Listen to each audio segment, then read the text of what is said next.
the show, so get rocking up. So let me break it all down for you. I ain't never giving up, I ain't never You know giving I'm taking that crown from you. A little bit of the bubbly. What's going on, you guys? It's the FPL Penguin back again with another video for you all. In today's video, we'll be talking about fixture watch, key players for Game Week 22 and onwards. So sit back and I hope you enjoy this video. Key players, key fixtures to look at. If we're going to talk about Aston Villa. Now, Aston Villa coming off a 1-0 win against Southampton. Grealish once again doing well in that game, getting a return. They've got West Ham, they've got Arsenal, and they've got Brighton. Now, these are three fixtures that they're not easy, but the way Aston Villa play at the moment, quite, attacking football, and I feel they could get something in this game, and it wouldn't hurt to have someone like Grealish in your team, or maybe go for Ross Barkley, because he's a bit of a little gem at the moment, as we all know. I feel with Watkins, he's a bit hit or miss.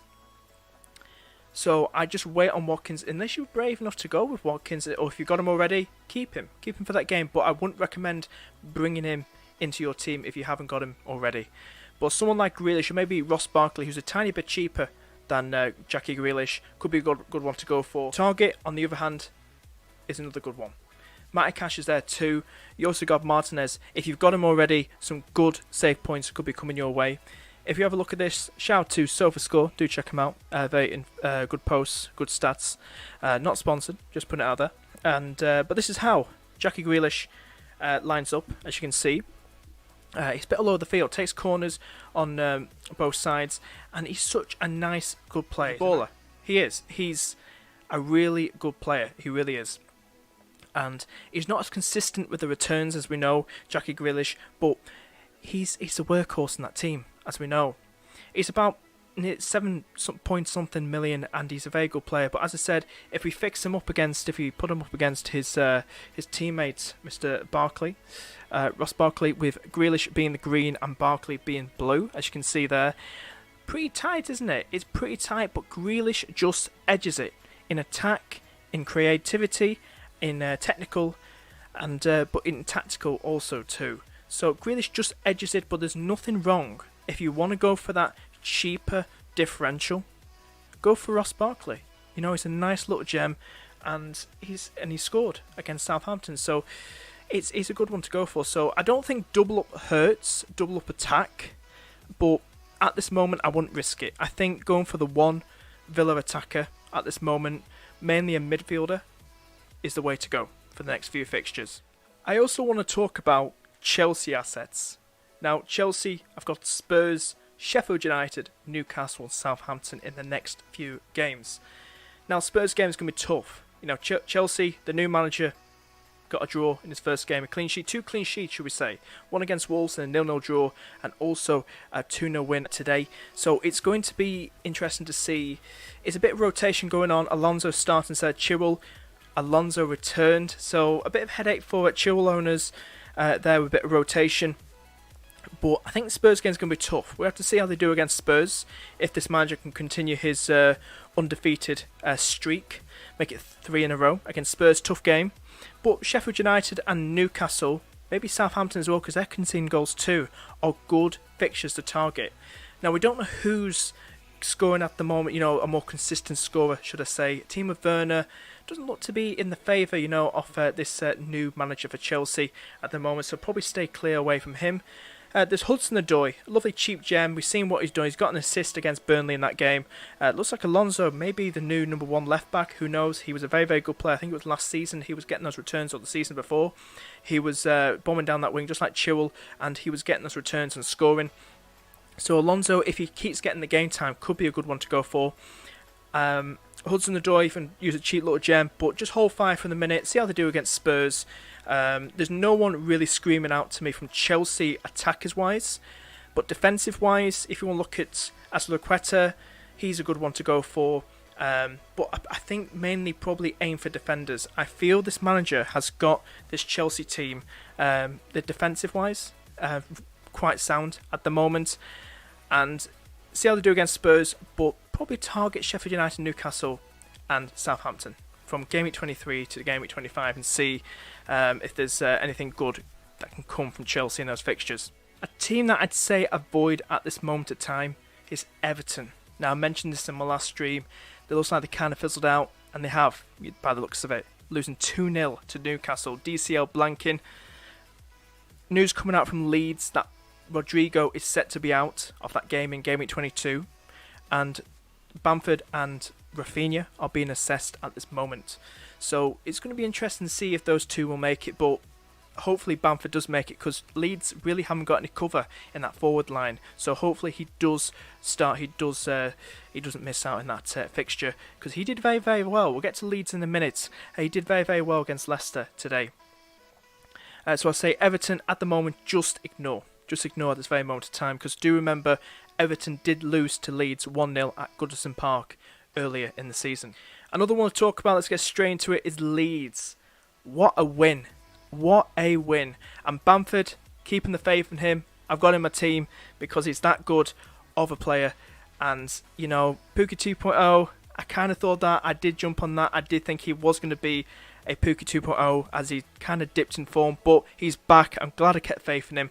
With Leeds, they've got Everton. They've got Palace. They've got Arsenal. They've got Wolves, Villa, West Ham. It's good. Keep someone like Bamford.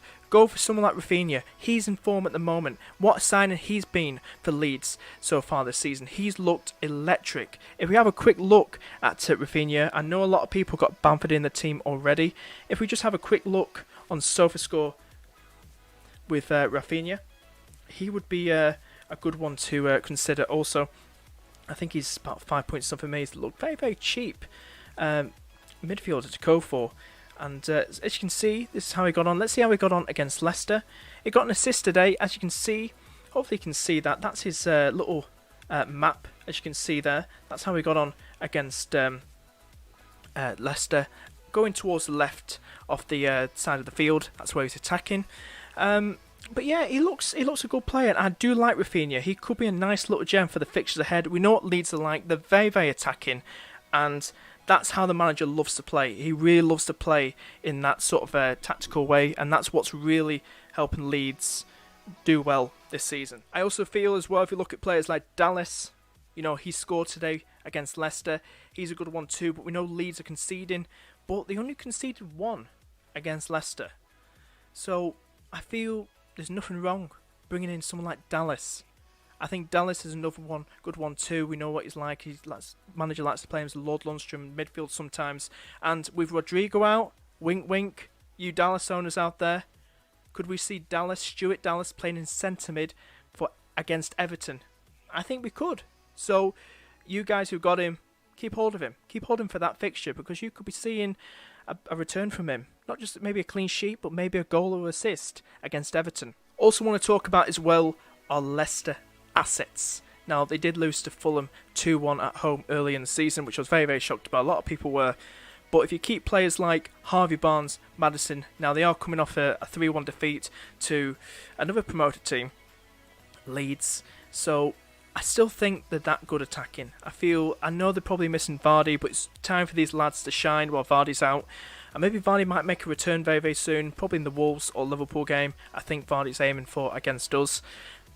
So I feel with someone like Barnes or Maddison, you can't go wrong there. I still feel owning a Leicester midfielder is the way to go this season. I feel they're going to get a return. I feel they could be angry for the Leeds game. What happened? I feel they could go all out and really attack Fulham, even though despite them losing last time out, I do feel it's a good time to get yourself, if you haven't already, a Leicester midfielder, either Barnes or Maddison. If we have a look quickly on how both did today against Leeds. So as you can see, this is how both sides got on, both James Maddison and Harvey Barnes. As you can see, with the stats wise, both got returned that game. Barnes scoring and Maddison getting the assist in that fixture. If we have a little scroll down to go towards maybe key passes, you can see Barnes got 2 key passes in that game. Hopefully that does appear. Barnes got 2 key passes in that game, with Maddison getting 2 key passes also.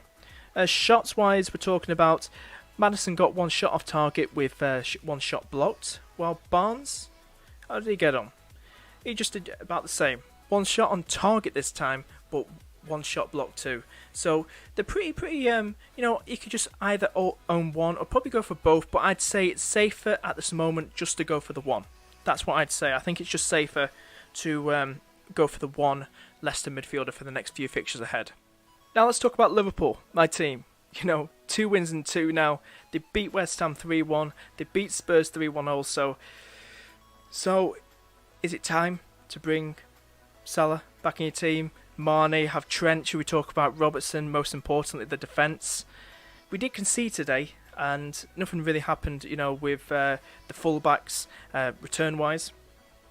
But I'm very, very tempted, despite, we have got tough games against Man City and Leicester away. And maybe Everton at home too, that's always a tough fixture. But I feel if you look at someone like Trent or Robertson, maybe Trent, I do feel Trent is becoming the old Trent again, and I know he's a premium defender, he's quite expensive and it's kind of risky, but I do feel now, the way I'm watching my team, especially watching them tonight, they're filled with confidence. They look fiery, they look raring to go. Trent's looking better now. Trent's last 2 games have been the best than they have so far this season, his 2 best games, and he's really, really getting his confidence back now. So maybe look at getting Trent in your team, corner taken quickly, boom, goal. Why not? Why not go for that? Salah, Mane, nothing wrong with that. If you want to go all out like myself, go double up on Liverpool midfielders, like Salah and Mane, go for it. I think, despite him not playing today, he's got a muscle injury, so hopefully he plays against Brighton. Mane, I don't think it's a bad way to go. I feel Liverpool are really going to go at this now, and I love this confidence from us. So Liverpool, I feel, is a good time to get those Liverpool assets back in your team. I know people talking about as well, let's talk about Bruno Fernandes. What is happening to Bruno Fernandes? He looks like he's got the Salah curse. He's blanked twice against Sheffield United, home and away. He's not looked, scoring, anything like that. The only thing he's good at is scoring penalties. I mean, that's, Bruno penalty Fernandes. I mean, he's such a good player. I really like him, and I really think he's a really good player. But in FPL, is he essential at this very moment of time? I don't like to say he's not essential. I think he is essential, but I think he's got those good fixtures ahead. He's got Southampton, Everton, West Brom, and Newcastle, but they lose 2-1 at home to Sheffield United. But I feel with Bruno Fernandes, nothing wrong keeping him. See what he does against Southampton and Everton. They do concede, so at the moment I'd say keep hold of Bruno Fernandes for those fixtures and see what he can do. Now let's quickly talk about Southampton. What do we do about Southampton? Because they kind of fizzled out a bit, haven't they? Losing 3-1 to Arsenal, then losing 1-0 to Aston Villa, both at home. And I was kind of bigging up Danny Ings. Danny Ings, I know it's, with Kevin Walker-Peters out, Bertrand out. I think one of them did play. I think it was Bertrand who returned, I'm not too sure, against Villa. But it looks like they're kind of fizzling out a bit, just like Everton. It's like teams are kind of sussing them out a bit. I don't know. I feel at the minute, another team to avoid, just like Everton, avoid Southampton, I would say. Talk as well about Callum Wilson. Got 2 goals against Everton. Honestly amazing. So there's a bandwagon going on. There's about over 100k managers who have brought in Wilson now for going into game week 22 for the Crystal Palace and Southampton, mainly Crystal Palace fixture. Do we feel like that's a bit of a bandwagon? Do we feel it could replicate that form he did against Everton against Crystal Palace? Because Crystal Palace is a bit 50-50 at minute, despite winning 1-0, getting a clean sheet against Wolves.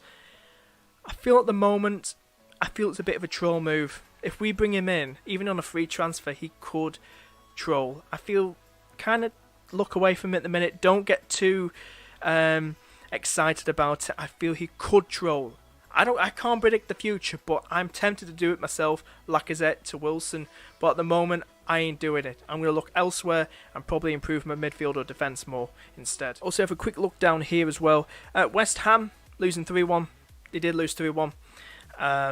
They got Villa next. They got Fulham. They got Sheffield United. I still think they got lovely fixtures, and Liverpool's a tough one. They played against an informed Liverpool now, getting back in form now, and I just feel Villa, Fulham, Sheffield United, lovely fixtures. At the moment, I've got Antonio in my team.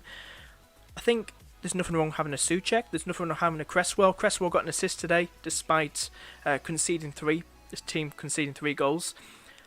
I don't see anything wrong with that. I think the best defender to go for in that West Ham team is Cresswell. He takes corners.